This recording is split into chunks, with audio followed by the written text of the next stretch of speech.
The fact that the federal government has accused Edward Snowden of being a spy and are pursuing him all over the world to try to put him in jail for 20 years leads me to the conclusion that they really don't care if he reveals secrets, state secrets, important state secrets. What they care about is what he did. He revealed to the public a secret, enormous spying program on the American people, and they're angry that he did it. They would like him to become a real spy so they can punish him harshly for his real sin, which was to tell everybody what was going on with the PRISM program and collecting all the telephone numbers and times and everything without ever having a public debate.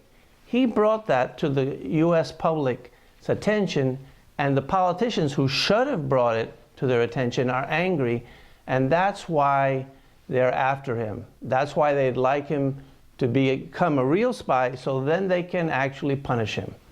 Just think about it. If they were really worried about him revealing any state secrets, they would have offered him immunity to come back to the United States and talk about it and get them out of the arms of China or Russia or any other country. They didn't do that. At that point, he had only revealed that there were these programs. There's no evidence that he had given any state secrets to anybody. But they didn't do that. Instead, they accused him of being a spy. They pushed him into the arms of China and any other country that would like to get these secrets in exchange for Snowden's safety.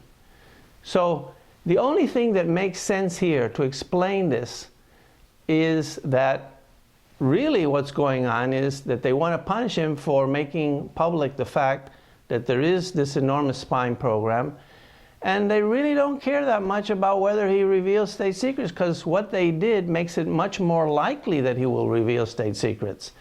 That's the whole point here. Accusing him when he's outside of the United States of being a spy pushes him into the arms of these other countries like China and makes it much more likely that he would reveal them. I hope he doesn't. And I hope he doesn't become a martyr. I hope that he's smart and stays safe. Anyway, this is a disturbing trend in our country where the government is accusing people of things that they know they didn't do, like accusing Snowden of spying when they had no evidence that he had done any spying for any country, and in order to achieve some kind of political purpose, like when they accused Rosen of being involved in a criminal conspiracy in order to tap his phone. This is turning things on their head. Who is in charge of this abuse of civil liberties? The former constitutional lawyer, professor, and civil libertarian, President Obama. Wow. You would think that with that background he'd know that there is a Fourth Amendment and that you need to have reasonable evidence for a search, and the search has to be particular, and you can't search everyone like this. Apparently he forgot. What is the context of this situation?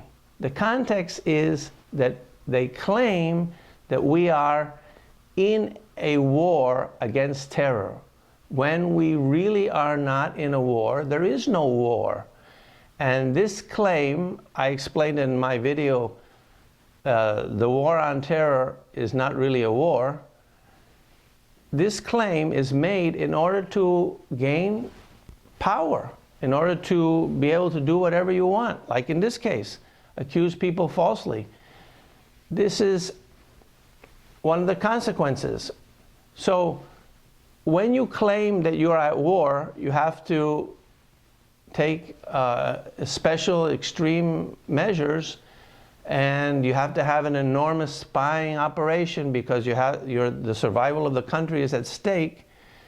And that's another thing we don't need, because we don't need this enormous spying operation in the foreign governments or domestically, because we're not at war. That the real context is that this whole situation of the war on terror has distorted all our decisions. So I would like you to see those videos that I did on, is the war on terror really a war, and why they call it a war when it really isn't a war.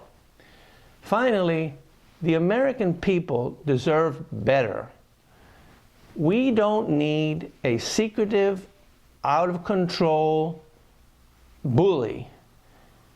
What we really need is a government that defends our individual rights and does not abuse them. We need a constitutional, limited republic. That's what we need.